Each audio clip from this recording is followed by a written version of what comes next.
une autre différence majeure entre l'histoire des migrants et l'histoire des voyages, c'est que jusqu'à une époque récente, l'histoire des voyages est une histoire de l'élite sociale.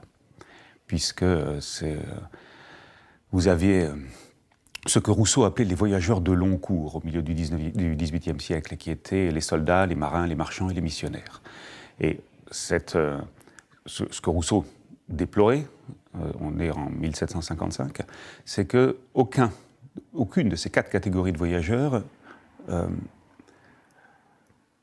n'est philosophe, pour le dire comme Rousseau. Et Rousseau en appelait à la définition d'un voyageur philosophe, c'est-à-dire d'un voyageur qui soit capable de...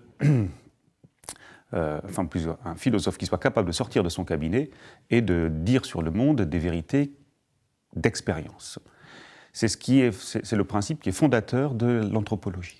Et l'anthropologie qui se construit, cette anthropologie qu'on appelle l'anthropologie des Lumières à partir des années 1770, c'est elle qui fournit la matrice ensuite de tous les voyages savants du XIXe siècle, ceux des botanistes, ceux des géologues, ceux des minéralogistes, et ceux qu'on va appeler par la suite les explorateurs.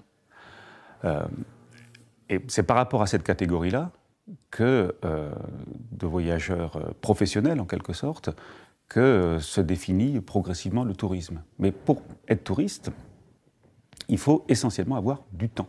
Et pour avoir du temps, il faut avoir de l'argent. Donc au XIXe siècle, le tourisme, c'est une pratique de l'élite. Et d'ailleurs, il faut admettre que ça reste vrai jusqu'à un certain point. N'oublions pas que 40% des Français ne partent pas en vacances, je crois, aujourd'hui.